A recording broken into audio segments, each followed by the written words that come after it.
Dito, ang inyong sumbong siguradong may responding katapat. Hindi nagdadalawang isip na tumulong sino man ang nangangailangan. Ngayong gabi sa Responde, Mata ng Mamamayan. Expose! 20 kontador ng tubig ikinabit sa paligid ng isang bahay sa Quezon City. Inireklamo. Exclusive! Mag-aamang may sakit sa puso, magkakasabay na nirespondihan. Isa pang exclusive! Posting munti ka ng mabuwal. Nagdulot ng takot sa mga residente at motorista, pinarespondihan. At medical mission sa premiere screening ng unang pelikula ng Net25 Films, handog ng responde sa mga senior citizens. Salamat po sa Responde. Salamat po sa Responde. Walang kawala, basta responde.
Isang ama, kasama dalawa niyang anak mula sa probinsya ng Romblon, ang lumuwas dito sa Maynila para magparesponde. Paano ba naman ang mag-aama? Pare-parehong may buta sa puso at kailangan maoperahan. Ang naging responde ho ng ating Certified E-Responder na Jaden and Friends at ng ating pong programa, tunghayan po natin.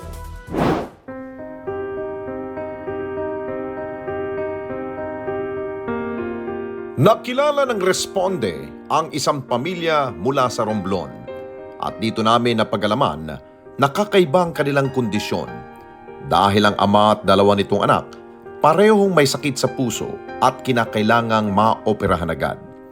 Una silang nakilala ng ating Certified E-Responder na Jaden and Friends na magsagawa sila ng medical mission sa lalawigan ng Romblon. So itong pamilya na ito ay nakita namin sa Romblon dahil nagpunta kami doon sa isang cardiac screening mission. So dahil isa siyang isla at walang cardiologist doon sa buong isla na yon, so pumunta po kami at hinanap yung mga bata na may sakit sa puso. So una, yung batang babae lang yung dinala ng nanay kasi akala niya isang pamilya, isa lang. Tapos, nung na-screen na yung bata, sabi namin, sige, okay to, kayang tulungan, may pwede namang tumulong, ganyan. Bigla siya umiyak. Sabi ko, bakit ka umiiyak? Tutulungan na nga. Sabi niya, kasi po, Dok, yung anak kong isa, ganyan din, tsaka yung asawa ko. Sabi ko, ba't di mo dinala? Akala nga daw niya, isa lang yung pwede. So sabi namin, sige, punta kami ng pier, alas 6 ng umaga, meet ka na lang namin dun sa may lugar na yon. Madaling araw pa lang daw, nagbiyahe na sila, dun sila. Chinek namin yung dalawa, tinudi-e ko namin sa loob ng van. Kasi nga, walang ospital dun eh. So, nakita pareho si tatay at saka yung anak na lalaki. Pareho ng sakit. So, in essence, pwede sila lahat ayusin. Pero si tatay, 30-something na, pero hindi pa siya natitingnan kahit kailan. Alam lang niya may sakit siya sa puso, pero wala. Kasi nga, walang access talaga. Wala talagang doktor, walang gamit dun sa lugar. Dito na nila nalaman ang sakit na mag-aama. So yung cases po nila, tinatawag nating PDA or Patent Ductus Arteriosus. So ito po yung sakit kung saan yung ugat na ginagamit ng bata habang nasa sinapupunan hindi nagsara. So normally dapat nagsasara yon eh. Pero ang kakaiba dito, isang buong pamilya sila na lahat may pare-parehong sakit. No? So buti na lang kaya pang maagapan kasi usually pag medyo matanda na, medyo mas mahirap kasi tumataas na yung rate na magkakomplikasyon, tumataas yung presyon sa baga. Swerte lang tayo kasi si tatay, kahit papano, pwede pa. pwede pang maagapan. Nabigyan ng pagkakataon ng Responde Team para bisitahin at eksklusibong maidokumento ang aktual na operasyon na mag-aama dito sa De Los Santos Medical Center. Nadatnan namin silang matyagang naghihintay dahil anumang sandali, isasalang na sila sa operasyon. At bagong operasyon, pinayagan tayo makipagkwentuhan kay Rose at ayon sa kanya, 2 taong gulang pa lamang ang kanyang mga anak nang malaman niya na may sakit sila sa puso. Ang tanong po sa akin ni Doc na kung paano na laman kung may sakit sa puso yung anak ko. Sabi ko po, parang yung pintig po ng puso ng anak ko ay abnormal po. Parang sabi nga ni Doc, na vibrate po, parang cellphone. Pag nilalagnat po, nahirapan silang huminga. Lalo pag may ubot sipon, tapos nangingitim po. Siyempre, dinala ko na po ng doktor. Iyon nga po yung sabi ng doktor, kung may pinagmanahan yung anak ko, sabi ko yung papa niya po, may sakit rin. Sabi ko, kasi ng asawa ko may sakit siya sa puso. Kasi yung pareha sila talaga po, sir, ng puso. Pintig po. Si Dennis naman, bagamat mukhang kalmado, bakas naman sa kanyang muka ang kaba. Kwento niya, grade 1 siya nang malaman nila na may sakit siya sa puso. Yung grade 1 po, natumba lang daw po ako, sabi ni nanay. Tapos, na ilang buwan po ako sa ospital. Napahinto po ako ng grade 1. Tapos, nung medyo magaling-galing na po ako nung pumasok na po ng grade 1. After 3 years na po, nag-grade 3 na po ako. Yun, bumalik na naman po sa sobrang pagod siguro po. Kasi po, ang sa amin kasi bukid po kasi. Bukod sa kanilang tatlo, may iba pa umano siyang kamag-anak na may sakit sa puso. Kwento po ng tatay ko, yung lolo ko, namatay po si lolo ng 54 years old. Tapos yung nakarang taon, 2012, umuwi po ako, tamang-tama. Mahina na si tatay, namatay din po sa sakit sa puso. Tapos yung nakarang buwan na naman po, namatay si tito, yung anak ng kuya ko, may sakit din sa puso. Tapos yung kapatid ko, grade 4, namatay po siya, biglang sumakit yung puso niya. May butas din po kasi yun, namatay. Pero sa kabila ng kanyang kalagayan, hindi na niya ito ininda. Dahil ang importante sa kanya ay makakain ang kanyang pamilya. Fish vendor po ako. Minsan nagsasideline po ng kate ng baka, baboy, ganun po. Para may pangkain lang po kami sa araw-araw po. Masakit din po sa akin, pero kinaya ko po kasi para may pabiling pagkain din po kasi wala ko pa-check up po kasi. Para sa mag-asawa, ang libreng operasyon na ito ang magbubukas ng bagong pag-asa, lalo na sa kanilang mga anak. Mahalaga po talaga yun, sir. Kasi maliit pa po sila. Mamali mo, hindi sila matulad sa akin na hindi nakapagtapos ng pag-aaral. Kahit na ganito kami po, gagapang ko po yan para sila ay maging maayos po yung buhay pagkalaki po. Siyempre po, takot. Baka kunin lang po sa akin bigla.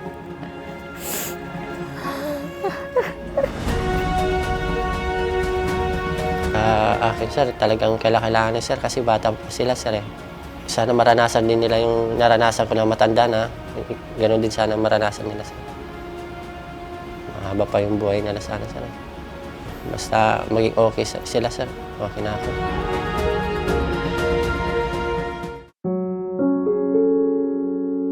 Kaya't ginawa nila ang lahat upang makaluwas ng Maynila para sa operasyon. Naghiwalay po kami ni Mrs. sa pagbili ko ng pera. Ako po, pumunta po ako sa palengke, napakapal po ako ng mukha. Nagbigay na mo sila kahit na 200, 150, tapos ng mga napay, ganun po. Kahit na umuulan po nung buwabagyo, pupunta po ako sa mga SB, ganun po. Para may pang sa kami na papunta dito, pang allowance lang po. Si Mrs., yung ganun din po ginagawa. Sa Udyungan po siya, ako doon sa barangay din po. Salitan po kami. Maya-maya pa, sinundo na ang mga pasyente ng mga nurse. Isa-isa nang isinakay sa wheelchair ang tatlo upang dalhin sa catheterization laboratory.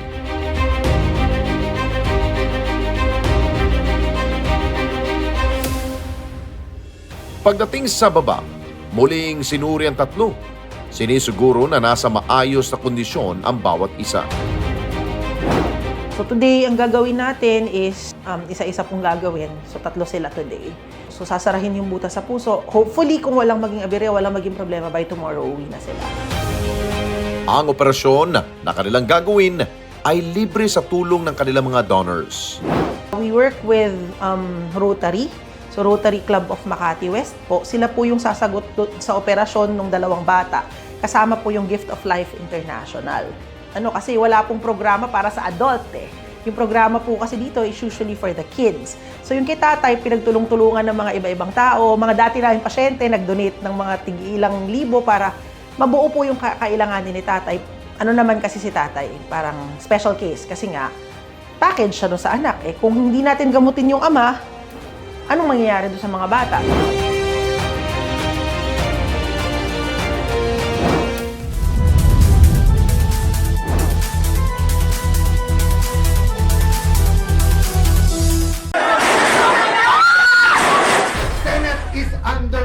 Kalma lang po. Hindi po gobyerno ang gumawa nito.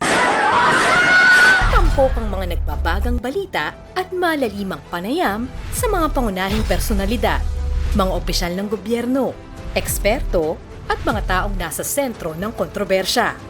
Harapan at tapatan. Alamin ang totoo. Alamin ang magkakaibang panig. Sumabay sa init ng mga balita at issue. Ano sa palagay nyo? Alas 8 hanggang alas 10 ng umaga, Lunes hanggang Biyernes, dito lang sa Net25.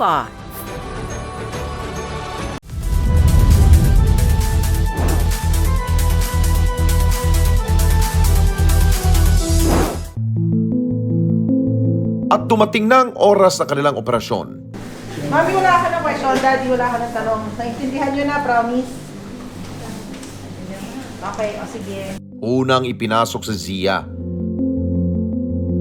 Pagdating sa operating room, pinahiga na ang bata upang patulugin. Dito na sinimulan ng Happy Hearts Doctors ang operasyon sa panguna ni Dr. Go. Sa prosesong ito, may isusuot na manipis na kable sa singit ng pasyente na siyang magdadala ng device na siyang ikakabit nila sa butas ng puso ng pasyente upang ito ay magsara. At lahat ng ito ay nakikita nila sa mga monitors na nasa harapan ng mga doktor. Makalipas lamang ng higit kumulang 15 minutos, So, bubuksan niya yung device, yung parang sombrero. Kanina po yun. Ayun na. Yan siya. Ito yung parang sombrero. And then, hihilahin siya.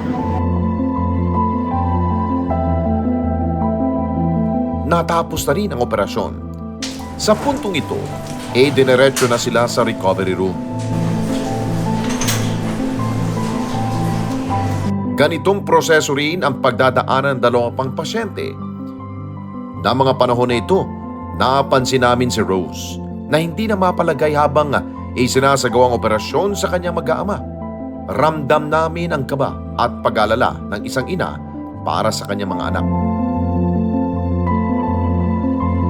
Isa sa susi para maoperahan na mag-ama ay ang grupong Jayden and Friends dahil maliban sa medical mission sa Romblon, nagpa-online selling upang may pandagdag sa pondo ng pamilya dito sa Maynila. Kami po ay nag-live selling for a cause. Meron po mga nagbigay sa amin ng mga t-shirt, mga pre-love na t-shirt, pre-love na bags, pre-love na shoes. Tapos inila-live selling po namin yun. Yung friend ko po, merong kaming worth 100 pesos, 150. Hanggang sa pag naipon po namin lahat yun po yung tinutulong namin sa family po nung papa-operahan namin. Ginamit po nila yun pang laboratory, pang swab. Then doon po sa tinirhan nila, pang bayad doon sa rent, para may pag-i-stayhan po sila dito.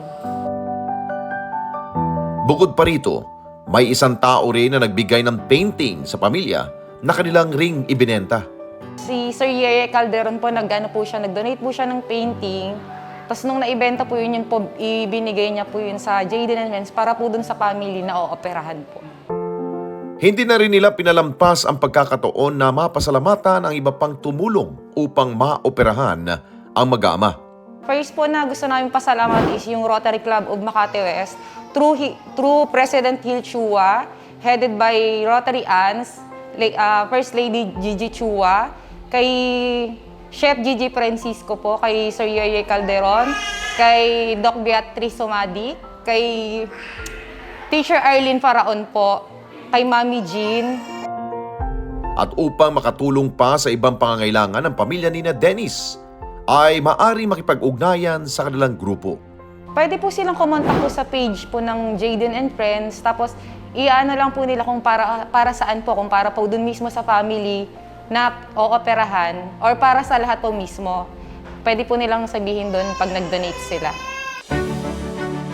Makalipas ang 2 araw, muling dinalaw ng ating responde team sina Dennis at ang kanyang mga anak sa kwartong kanilang tinutuluyan. At makikita sa kanilang mga mukha ang kasiyahan at masigla na rin ang mga bata dahil sa wakas, sila ay may happy heart na. Papasalamat po ako kasi na-operahan po kaming 3 kasi para maging okay na po yung mga anak ko. Tsaka si Mrs. kasi nagugulan na rin po kasi dati po kasi hindi po okay kasi may sakit po sila. Eh ngayon, okay na, tsaka hindi na tuliro. Tsaka napapasalamat po ako sa kwan, yung tumulong po sa amin. Ako po'y nagpapasalamat sa lahat ng tumulong sa amin, sa Jadens and Hearts, sa Notary Club of Makati West, sa kay Congressman, sa kay Sir Kukoy, sa lahat ng doktor, kay... At syempre maging ang ating programa ay nagbigay din ng tulong sa kanila dahil hatid natin ang bagong panimula sa kanilang pagbabalik sa Romblon. Bilang tulong ang responde sa inyo para magabit nyo sa pag-uwi nyo sa Romblon. Siya po yung commander po kasi. Thank you po, Kuya. Konting halaga para pagsimula nyo sa Romblon. Thank you po talaga. Salamat po. Pang simula na lang po niya sa kanyang gustong trabaho. Thank you po talaga. Hindi na po to, Kuya, sa sakit ng ulo ang iyak ko, kundi sa tuwa na lang po. Gaano nga ba kahirap na harapin ng isang pamilya ang sabay-sabay na pagkakasakit ng mga miyembro nito? Pero hindi man naging madali ang sitwasyon nila Dennis at Rose. Sama-sama silang nagtiwala na darating ang mga katulad ng Jaden and Friends at Happy Hearts Doctors na re-responde sa kanilang pangangailangan para madugtungan pa ang masayang buhay na hinaharap ng kanilang pamilya. Sa muli, ako kasama ng mga anak ko ay taos-pusong nagpapasalamat sa sponsor ng mag-ama ko, sa Rotary Club of Makati West, sa kay President Phil Chua, at sa Gift of Life Chairman na si Sir Lim Kaukau ng Rotary Club of Makati West. Maraming salamat po sa inyo!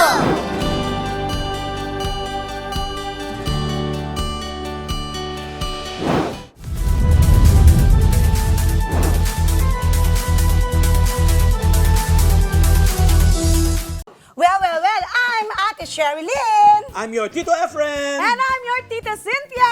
And your Chef Mads! Nag-iimbita sa inyo tuwing Sabado at Linggo na laging subaybayan ang Ito ang Tahanan mula alas 8 hanggang alas 9 ng umaga dito lang sa Net25. Meron din kaming Facebook page at YouTube channel. Like, share, and subscribe! Ito ang Tahanan! Let's live together sa Net25. Sa Net25.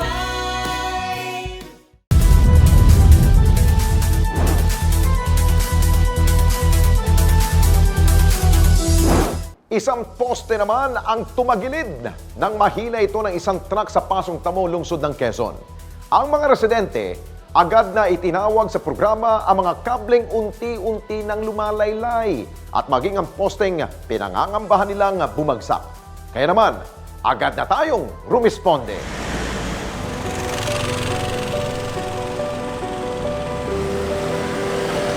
Ito ang mga ipinadalang kuha ng isang concerned citizen sa kabahan ng Catlea Street sa barangay Pasong Tamo sa lungsod ng Quezon. Ang posteng ito, Pinangangambahan na mabuwal anumang oras matapos makaladkad ng isang truck ang mga kable na nakakabit dito. Sa ilang pangkuha ng eksklusibong ibinahagi sa programa, makikita mga kable sumayad na sa lupa at tila nagbuhol-buhol na rin dahil sa pagkakalundo nito. Dahil sa panganib na dala nito para sa mga residente at mga commuters na dumadaan dito, nagpasya na ang responde na puntahan ang inirereklamong lugar. Malayo pa lamang ay kitang-kita na ang posting ito na nakatagilid at nakabitin pa rin ang ilang mga kable rito. Nakilala namin si Jess, isa sa mga residente na nasabing barangay. At ayon sa kanya, malimit na daanan ng kanilang lugar maging na mga malalaking uri ng sasakyan. Pagka may project dito sa lugar namin, banda rito sa ibaba, yung may malaking project na halimbawa, mga mixer ang kailangan. Gaya ng mga junk shop na mga truck, yung matataas, yun. Hindi, gawa kasi lang ito yung pinaka-alternate na daan dito eh. Kung gusto nilang sumorkat, papunta ng Commonwealth, paglabas mo rito, Don Antonio na, malapit na. Hindi katulad ng dadaan ka sa Fairview, magkokos ka ng traffic. Sinikap nila Jess at ng kanyang mga kalapit bahay na isang guni ito sa barangay. Nilapit ko muna doon sa pinaka-purok leader namin, tapos sa admin, pinarating ko naman sa kanila yung nangyari dito. So, dahil nagpadala ng taga-barangay, tapos sabi, Meralco, dahil nga hindi pag-aari ng Meralco to, telco company yung dapat talagang gumawa. Pero sa responding nga ng tulong, wala agad. Kaya sabi ko, may iba pang option na pwedeng lapitan na kung sino yung makakatulong ng mas maaga, mas maganda. Kaya naman, nagdesisyon na siya na magparesponde sa programa. Kaya sabi ko, kaysa maghintay tayo ng matagal, lumapit na ako sa responde, baka magawa ng mabilis na solusyon. Ang nakakatakot dito, pagka once na bumigay yung signage niya, hindi na kaya yung bigat ng pinaka-poste na nakatagilid at biglang bumaksak. Hindi natin masasabi, maaaring may tamang tao o sasakyan, mas malaking problema. Karamihan naman dyan, puro mga cable eh. Dumating yung taga Meralco, hindi nila pag-aari yung poste na to. Etong kabilang pag-aari nila. So sabi nila, hindi nila pwedeng pakialaman. Ang kinatitirikan ng poste sa harap mismo ng bahay ni Diosa. Kaya naman, ganun na lamang ang kanyang kabahan na makita ang aktual na pagtagilid ng poste.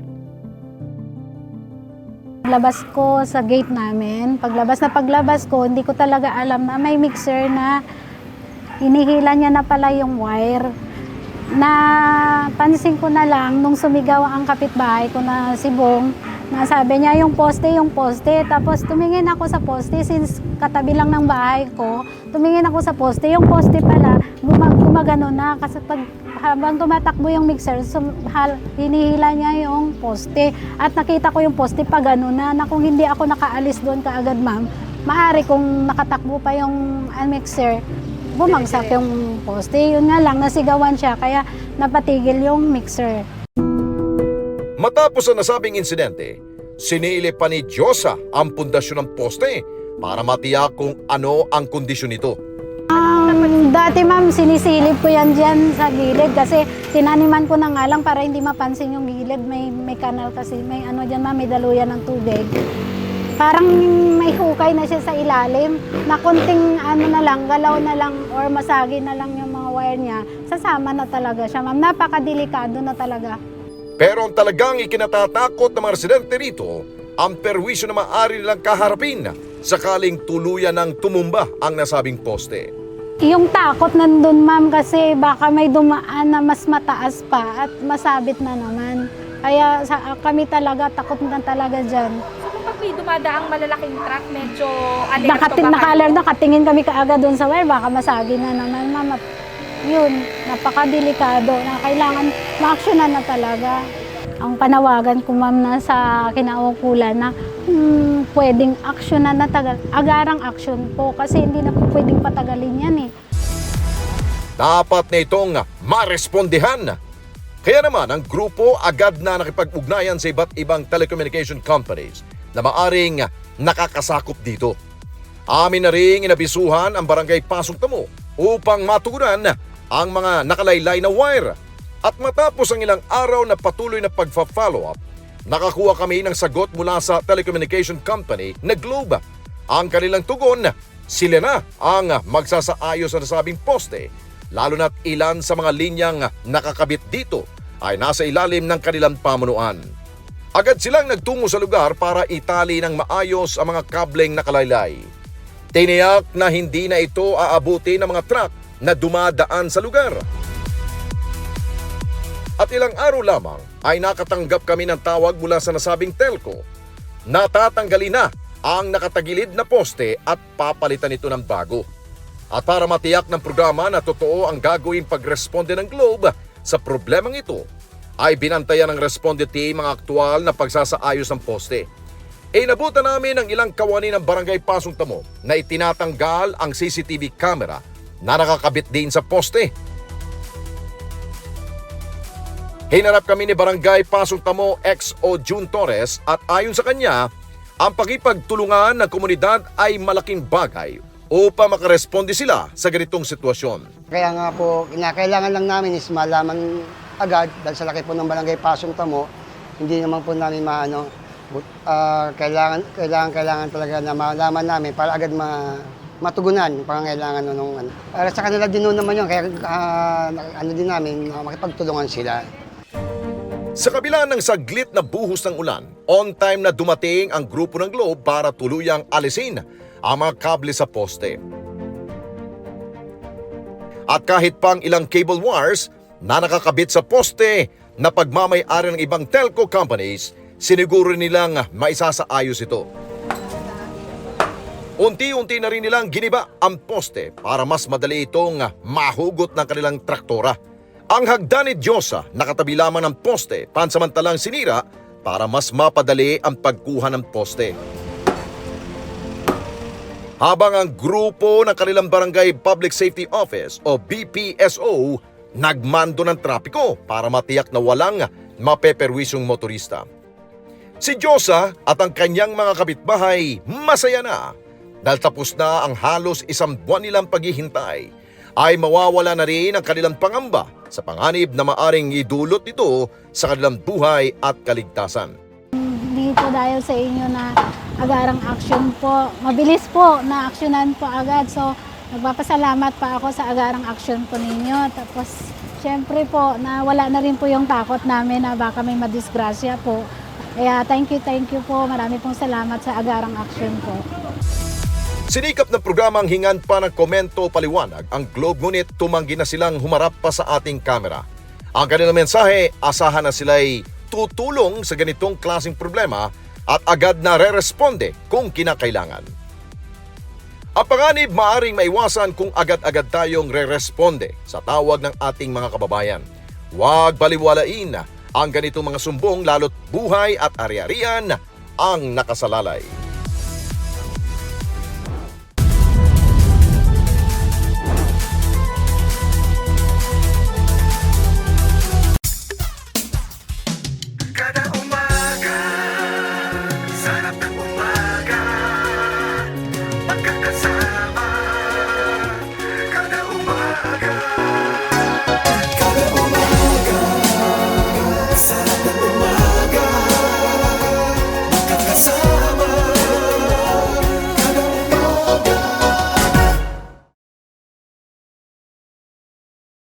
Let's get together.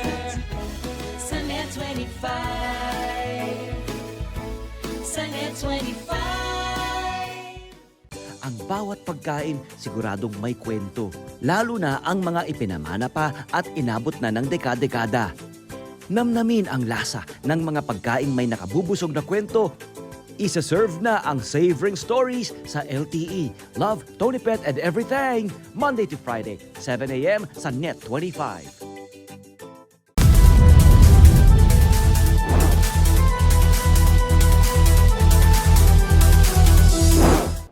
Isang ginang ang lumapit sa responde upang ireklamo ang mga kontador ng tubig na nakakabit sa harap ng kanilang bahay. Ang nakapagtataka kasi, kung dati isang kontador, ngayon abay umabot na ito sa mahigit 20. Dagdag pa rito ang perwisyong dulot nito kapag nabubutas ang mga tubo. dahil pumapasok ang tubig sa loob ng kanilang tahanan. Ang naging responde ng programa sa kanyang reklamo, narito at inyo pong tutukan.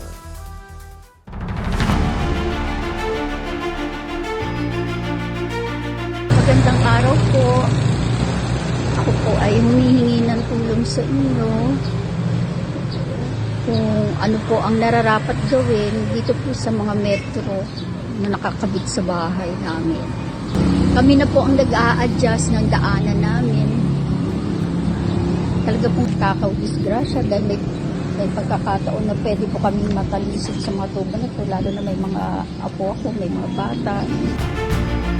Ito ang ipinarating na reklamo ni Malu sa ating programa. Makikita sa ipinadala niyang video ang kumpulan ng mga kontador ng tubig sa paligid ng kanyang bahay. Kine-question niya ang pagkakalagay ng mga kontador sa kanilang harapan, gayon hindi naman ito kanila. May pagkakataon din na tuwing nasisira ang mga tubo ay sila ang unang napeperwisyo. At para imbisigahan ang reklamong ito, agad kaming nagtungo sa barangay Bagong Silangan sa Quezon City kung saan nakatira si Malu. Pagdating ng responde team sa lugar ay tumambad na agad sa amin ang napakaraming kontador ng tubig. At ng aming bilangin, umabot na sa 28 kontador ang nakalagay dito.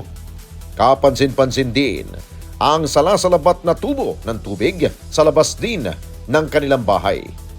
Dito na idinetalye sa atin ni Malu ang kanyang reklamo. Narereklamo ko po yung mga metro ng Maynila na dito po inilagay sa tabi mismo ng bahay ko. Yung pong mga metro na yan, pag-aari po ng mga nakatira sa looban namin.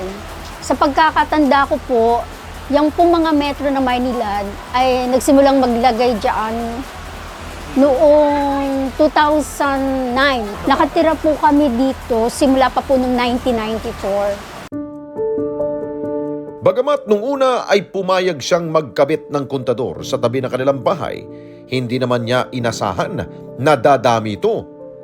Nung una po, may isa pong nagpaalam lang na residente. Tapos po, hanggang sa tumatagal, nadadagdagan na, hindi po namin alam na nagdadagdag na po sila ng metro dahil nga po nagtatrabaho po ako at saka ng asawa ko. Pag uwi na lang po namin, meron na pong panibagong metrong nakakabit. Hanggang sa nagkaroon na rin po dito sa may harapan ng tindahan namin. Nadagdagan na pati dito sa gilid ng daanan ng bahay. Kinausap na rin umano nila ang may-ari ng mga kontador na ito. Ang alam ko po yung asawa ko po ang kumausap sa kanila. Kasi nga po nagiging perwisyo na rin po kasi may time po na kapag nasisira yung tubo ng tubig, pumapasok po sa amin yung sirit ng tubig. May time naman po na kapag ka po nasisira yung tubo, binabakbak po nila yung sa may daanan namin. Tapos pag naayos na, sesementohan na naman uli. Paulit-ulit lang. Pero po may time po talaga na hindi na nila maayos dahil po sa kapal na ng semento. Dagdag pa ni Malu, may mga pagkakataon din na naaksidente na sila lalo na kapag may sirang mga tubo. May time na po na natatalisod po kami dun sa mga tubo na nakalaylay sa kanila. Nadulas po ako dahil nga po may lumot na po yan eh. Doon po sa unang pintuan namin, nilulumot na po yung semento na daanan namin. May time po talaga na na pag nasisira po yung tubo, nagiging putik po sa halip na tag-init, putik naman po ang nangyayari sa harap ng bahay namin. Pag nasisira po yung tubo, sumisirit po yung tubig dito sa loob ng bahay namin. Nangyari po yan, one time tulog kami. Dahil hindi naman po namin alam kung kanino po yung tubo, ang ginawa po namin, kami na po mismo ang nagtali ng goma. Tinanong din namin si Malu kung nailapit na ba niya sa Maynilad ang kanyang reklamo, ngunit hindi pa umano niya ito ginagawa. Hindi pa po namin na to eh. Na rin po kasi kami na ayaw rin po namin na baka magkaroon kami ng kaaway, gano'n. Dahil na sa pakikisama sa mga kapitbahay. At saka po, hindi rin po kasi namin alam kung papaano kung papaano po ang gagawin. Nang matanggap namin ang reklamo ni Malu, agad kaming nakipag-ugnayan sa tanggapan ng Maynilad. Agad namang nagpadala ng taong Maynilad sa Bagong Silangan upang siyasatin ang reklamo. Yung nakausap ko po yung isa sa tauhan ng Maynilad, inamin niya na mali po talaga yung paglalagay nila ng mga metro. Ang gusto po mangyari, ilagay naman, ilipat lang po dito sa tapat ng tindahan. Sabi ko, hindi rin po pwede dahil tindahan yan. Di mapepermisyo din naman kami. Tapos nagbigay rin po siya ng option, doon naman daw po sa kabilang space, doon po sa kabilang dingding ng bahay namin. Sabi ko, hindi rin po pwede. Kaya nga, nire-request ko nga sa kanila na tanggalin yung metro dahil nga sa gabal. Habang sa pag-uusap po namin, nabanggit din po nila na gagawa po sila ng paraan, maghahanap po sila ng pwesto kung saan daw po nila ilalagay yung metro. Kaya ang panawagan ni Malu, mabigyang solusyon na ang kanyang problema. Ako po ay nananawagan sa Maynilad na sana po mabigyan nila ng pansin itong nilalapit kong problema tungkol sa mga metro na nakahambala dito sa tabi ng bahay namin. Na talaga pong sobrang dami na, pati rin po yung mga tubo, dapat ayusin po nila. Huwag po sanang ganun, na parang ng mga octopus, galamay na octopus na nakakahambalang po sa pagdaan. Matapos ang aming panayam kay Malu, ay dumating naman ang mga tauhan ng Maynilad upang muling tingnan ang mga kontador ng tubig. Sinubukan natin silang hinga ng pahayag, ngunit magalang silang tumanggi dahil ang head office lamang umano ang maaring magsalita ukol sa reklamo. Gayunpaman, isa-isa nilang sinuri ang lugar. Sinisilip ang bawat ere na maaring paglipatan ng mga kontador. Dumating din ang ilang tauhan ng barangay Bagong Silangan at ang presidente ng Homeowners Association upang asistihan ang mga taga-Maynilad. Ilang mga individual din ang kanilang kinausap na posibleng paglipatan ng mga metro ng tubig. Batay sa tugon na ipinadala sa responde ng Maynilad, sinabi nila agad na nagtungo ang kanilang zone management at technical management team sa lugar upang mag-imbisiga matapos nating may parating ang reklamo ni Malu. At ayon sa kanilang investigasyon, lumalabas na clustered meters ang mga metrong nakakabit sa labas ng bahay ni Malu dahil wala pang right-of-way clearance sa lugar na kailangan ng Maynilad upang makapaglatag ng service pipe. Meron din umanong consent mula sa Homeowners Association at clearance mula sa barangay ang meter installation sa lugar. Sa ngayon, patuloy pa rin ang koordinasyon ng Maynilad sa presidente ng Homeowners Association ng komunidad at sa barangay Bagong Silangan para sa posibleng relocation ng mga metro, batay na rin sa request ng customer. Asahan din umano na patuloy silang tutugon sa concerns ng kanilang mga customers. Nito lamang Huwebes, nakakita na ng lugar na paglilipatan ng mga kontador ng tubig ang Maynilad. At matapos makagawa ng kasunduan sa pagitan ng Homeowners Association, Barangay Bagong Silangan, Maynilad at may-ari ng lupa, sisimula na ang paglilipat sa mga kontador sa lalong madaling panahon.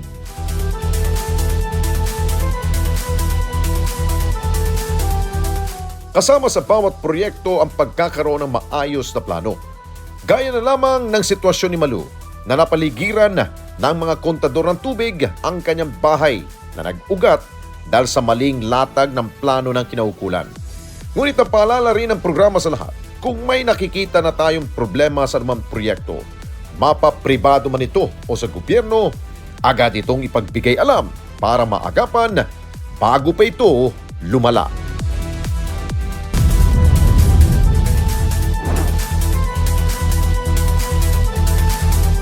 We are now open for business.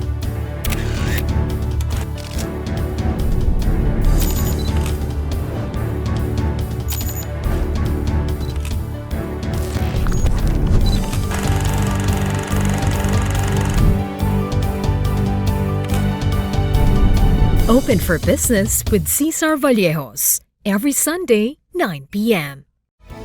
Sunday 25.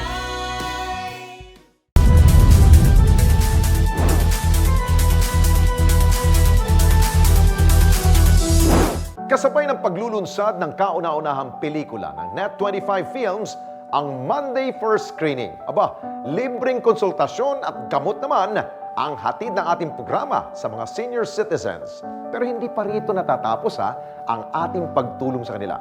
Kung ano-ano pa ang inihatid nating responde katuwang ang Christian Medical, Dental and Paramedical Society o yung CMDPS. Panoorin po natin.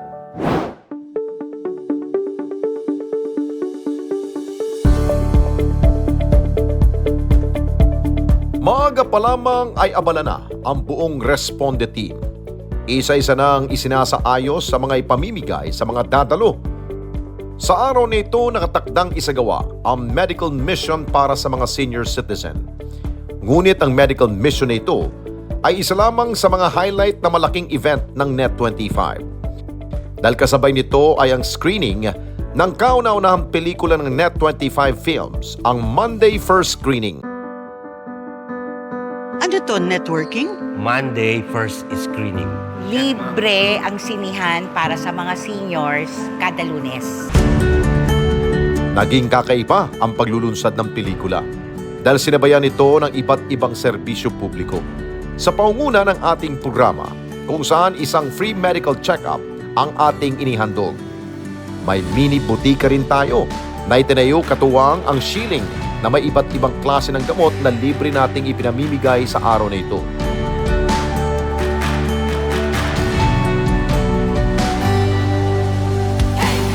Nariyan din ang iba pang mga serbisyo na maaring makuha ng mga seniors tulad ng free eye check-up ng Gabiane Optical, blood sugar at blood pressure test ng Life Extension Philippines.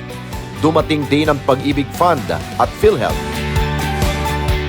Dumagsa rin ang iba't ibang sponsor sa event upang ipagmalaki ang kanilang mga produkto sa mga nagsidalo.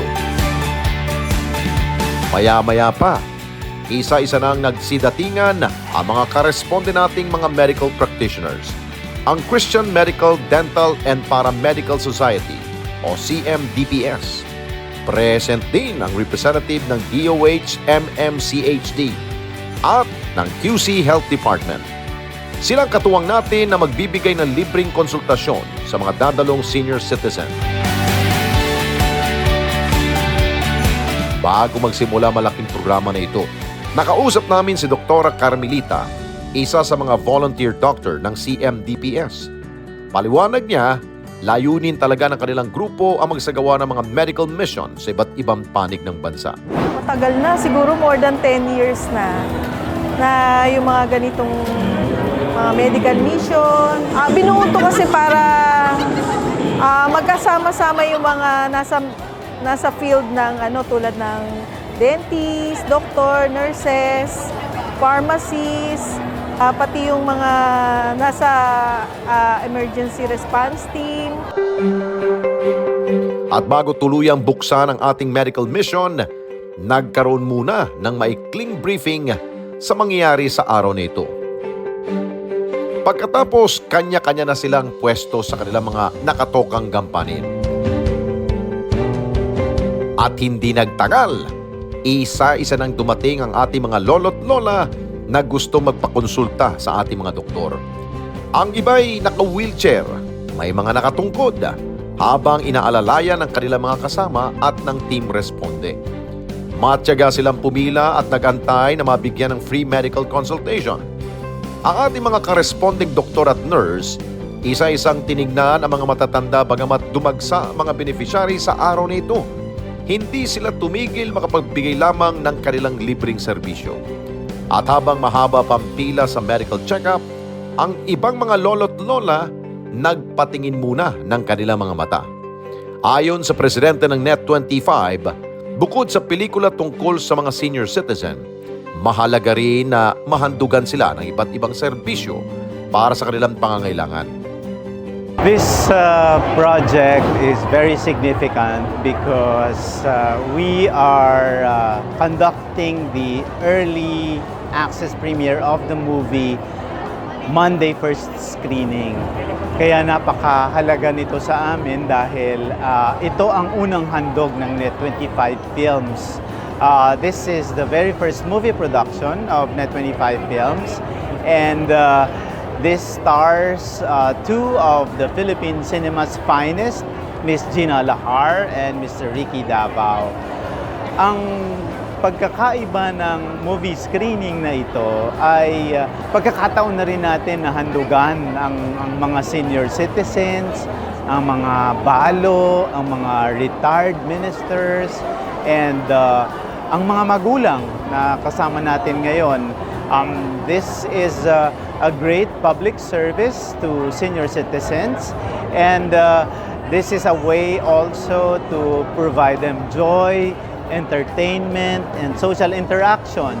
At napakarami pong mga sponsors at napakarami pong magbibigay ng mga libreng serbisyo publiko.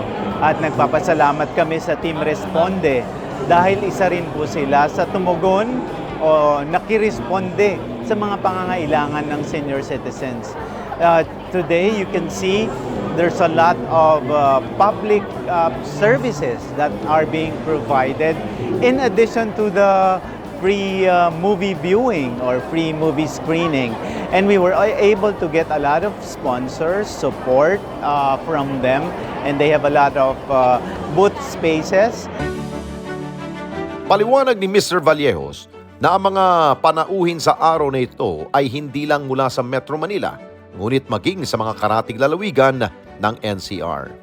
Galing din sila sa iba't ibang mga lugar at ito ay talagang sinadya nila, kaya kami naman ay nagpapasalamat ng marami at katuwang ang programang Responde at si Alex Santos sa programang ito. We are very proud of this show. It has been earning a lot of viewers, both in terms of ratings and social media metrics. And it is generating a lot of sponsors as well.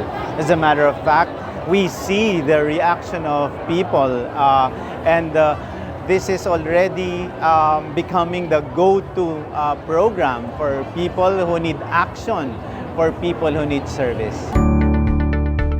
Sa kabila ng mahabang pila, ilang mga senior citizen na nagpakonsulta ang ating nakausap at lahat sila ay nagkakaisa sa kahalagahan ng mga medical missions sa katulad nilang may edad na. Importante po ito sa amin, lalo na ito po, sabihin natin financially, malaking tulong po sa amin. Lalo na pagpapacheck, alam nyo naman po, pag nagpunta sa doktor, konting check-up pa o makita ka lang ng doktor, sigurado may babayaran kayo. Ito po malaking tulong po. Meron pa pong libreng gamot.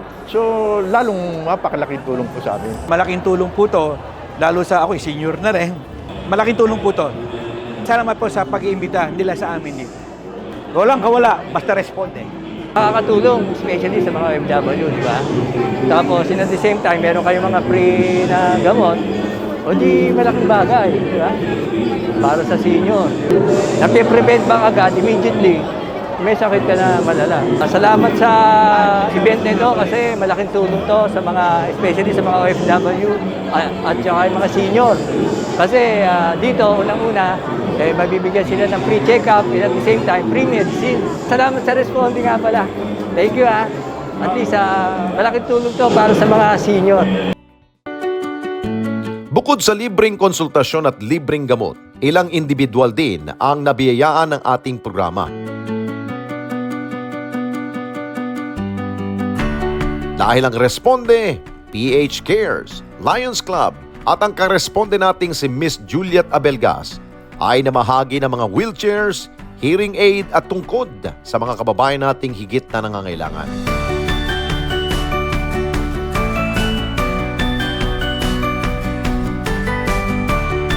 At ang mga narespondehan natin, masayang-masaya sa nakuha nilang regalo. Isa na rito si Virgilio na nabigyan ng wheelchair. Binigay na sa akin pumangkin ko dahil wala akong magamit. Nasira. Wala na akong magamit. Na-diabetes po ako. Hindi pumayag na hindi putulin yung pa ko. Kaya inabot ako ng mahigit 2 months sa ospital. Sabi niyo, doon po ako naputulin. Di naman po makalakad, mahina na isang pa ko. Sasakli ako, di ko naman makaya sakli. Natutumba ako pag ginto ko Magamit ako ng sakli, kaya lang madalas ako matumba. Kaya kailangan ko ng ganito. Hirap din siyang makapagtrabaho dahil sa kanyang kalagayan. Nagtatrabaho ko sa UB. Eh yun po, nawala na akong trabaho kasi nga po, hindi ako makalakad, hindi ako makapag-courier. Tapos, lumabo pa yung mata ko, isang mata na lang nakakita sa gawa ng apektado ng diabetes. Masaya kasi makakaalis-alis na ako. At paano, napakalaking bagay nito sa akin. Salamat po sa Responde. Si Lola Juanita naman ay mapapanood na ng maayos ang paborito niyang mga programa sa Net25 dahil meron na siyang bagong hearing aid bukod sa wheelchair na kanyang natanggap. Napakalaking bagay po ito sa aking buhay. Tsaka pag ako'y sumasamba, hindi ako nakakarinig. Pag nakikinig ako ng balita sa Responde, sa Kabataan ng Agila, hindi ko naririnig. Kaya ako'y tuwa. Nagkaroon ako ng ganito, mapakaswerte ko. Wala po akong pagsidla ng kasayaan. Ako nagkakauutal na ako. Salamat po ng marami. Salamat po sa Responde, sa Net25, kay Sir Alex. Naku, salamat po. Sa Kabuuan, mahigit 600 individual ang naserbisyohan sa libreng konsultasyon at gamot na handog ng Responde at ng CMDPS. Hindi matatawaran ang ambag ng mga senior citizens sa ating lipunan dahil sila ang pundasyon ng lipunan na ating ginagalawan. Kahit hindi natin sila dapat kinakalimutan, bagkus sila'y dapat nating inaalagaan at alalayan habang sila ay nabubuhay pa. Kami ang CMDPS Certified E-Responder.